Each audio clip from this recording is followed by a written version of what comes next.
Ayan, at 30 po ngayon ng Disyembre mga kasika para po ng Martes at nandito tayo sa kaba ng A. Bonifacio ilalim ng Skyway Stage 3 patungo dun sa Sergeant Rivera Interchange. So mag-update tayo dito sa ramp sa may Sergeant Rivera Interchange, pero bago tayo magtungo dun, pakita ko po muna sa inyo yung inaalmahan kong lugar. Ito, yung mismong lugar na to mga kasikap, harap ng Cloverleaf Ayala Malls. At eto, dito sa may simbahan patungo dito sa bagong baryo, no? Halos lahat po ng mga patungo dito sa Balintawak Market, Ayala Mall, Super 8 dyan, tapos LRT 1 ng Balintawak, dito po yan tumatawid mga kasikap. Pag rush hour po, punong-puno po ito, Bonifacio. Punong-puno tong, abalang-abala tong kalsadang to. Sa mga hindi pa po nakakalam, dito po yun yung traffic enforcer na nasagasaan ng trailer truck. Galing sila dito sa Sergeant Rivera, Romaragasa patungo dito dun sa kabilang lane yun, no? Tapos nasagasaan yung traffic enforcer, sinugod sa MCO Hospital pero di na umabot, namatay na sa ambulance. Ito din po yung sanhi ng malubang traffic, yung mga papasok dyan sa NLEX Expressway at mga patungo dyan sa EDSA. Dito po yun sa mga tumatawid na to, yung volume ng tao na nakikipag-agawan dito sa mga sasakyan, lalo na pag rush hour, ito po yung nagdudulot ng traffic po dito. So, ang hiling ko lang sana mga kasikap, excuse me po, kung meron sanang concern ng MMDA, no? Gumawa sana sila ng footbridge dito, no? Mabuti pa nga yung SMC, no? Nag-donate ng footbridge sa may Kamuning. Itong Ayala Malls matigas.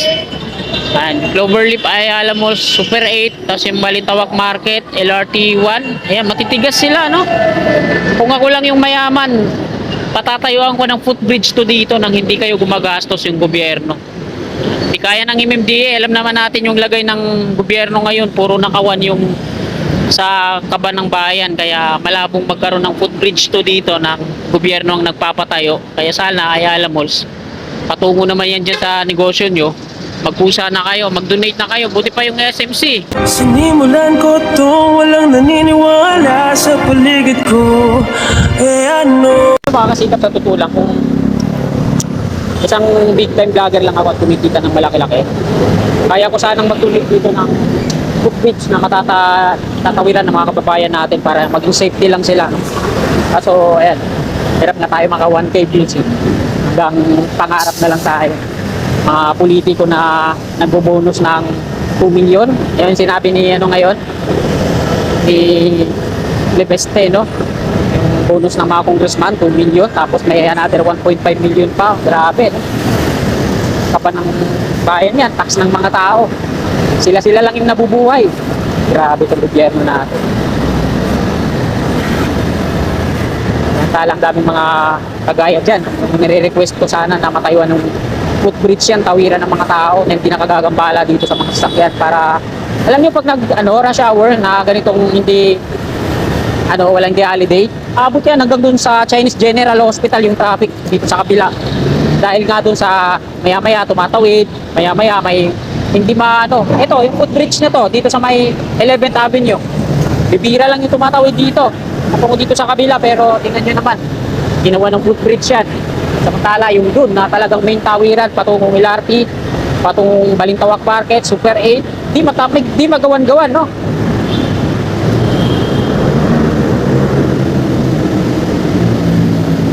Nakakaloko itong natin. Eto.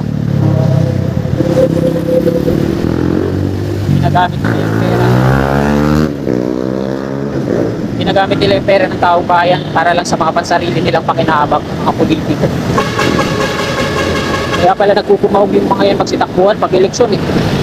Nakikipagpatayan pa. Pag alam nilang tagilig sila sa laban na may katunggali silang malakas, papatira para lang manalo dahil nga dun sa ano.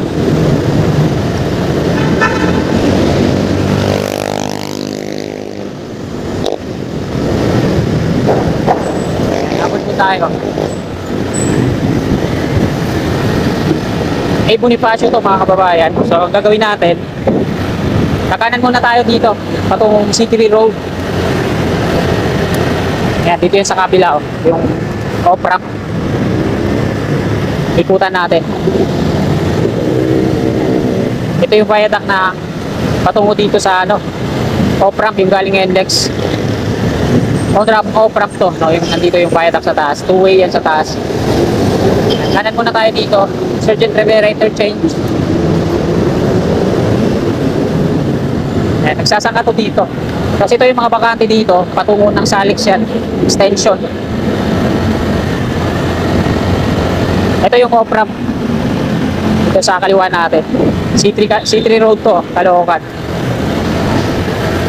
Pero wala siyang exit no? Nandun sa taas yung exit yung toll.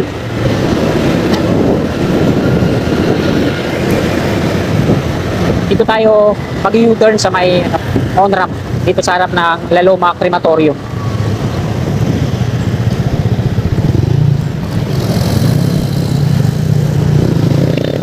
Mataas pala yung vertical clearance na 4.57 meters, no? Excuse me po.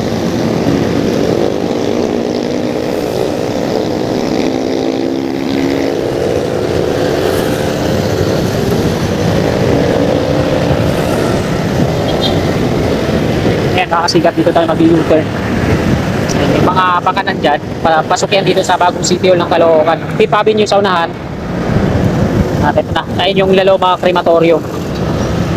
Ito yung on-ramp dito sa C3 Road. Ayan, makapatungo na Quezon Avenue, Manila, Makati at Alabang. Nagsasanga din yun sa taas.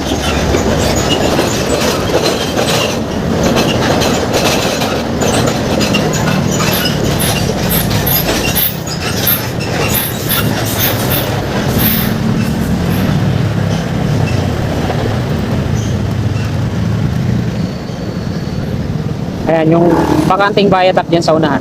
Isang lane yan, ano? Extension yan, patungong sa Alex. Ito. Bali, abang na to sa patungong sa Alex.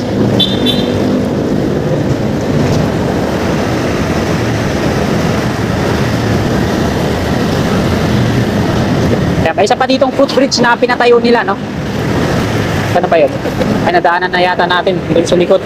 Isang footbridge din yun na pinatayo na hindi yata, na hindi pa dinadaanan ng tao. At sasayang lang sila ng pera. Ginagamit dun sa mga lugar na ano, walang tumatawid, sayang, pakinabang ng publiko.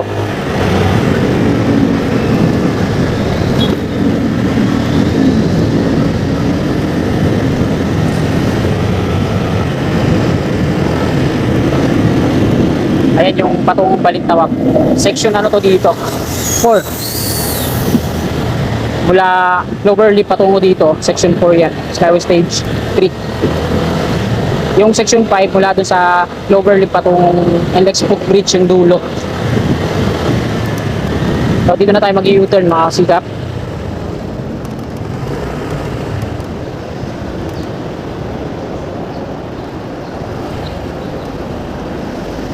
So ayan yung dulo niyan, dyan ikakukonek yung off-ramp. Ito, bagong gawa lang din to. Yung viaduct na to. Ayan yung off-ramp patungo dito sa Bonifacio. Yung mga columns na to, kinalawang na yung dulo. Ayan. So hindi nila ginagawa. Marami talagang ano, kasi sabay-sabay halos yung proyekto ng San Miguel Corporation. So, panganan yan dito, papasok. So matagal din na hindi tayo nakapag-update dito. Siguro nagtatanong na yung iba nating mga kasikap na kung mayroon na bang update dito. At least makipakita ko sa inyo na walang gumagawa. Naka-teka. Ayan o, patungo yan doon. Ito naman yung birds patungo dito sa Bonifacio.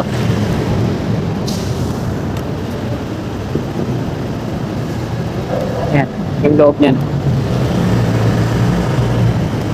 Alpaland pala to dito, gumagawa, no? Sila din yung gumawa dun sa Alex Alpaland. Island.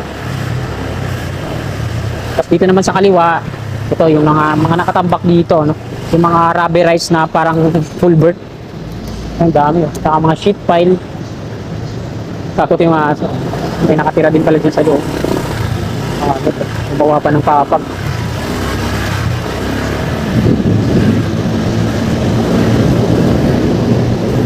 Yan. Hanggang dito yun mga kasikap po. Ito yung mga columns na rebar cage pa lang. Dito yun.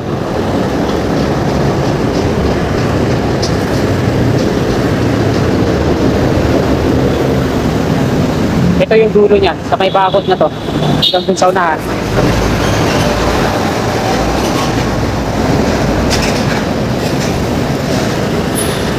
Kasi dito mga kasigap, nakausap ko yung gwardiya dito sa unahan. Hindi na daw ito magagalaw. Hanggang dito lang yung off-ramp. Papasok na yan dito sa Bonifacio. So ayan mga kasigap. Kahit pa paano nakapag-update tayo dito. Hanggang dito na lang tong video na to. Maraming salamat. God bless. Tulatan ko lahat ng mga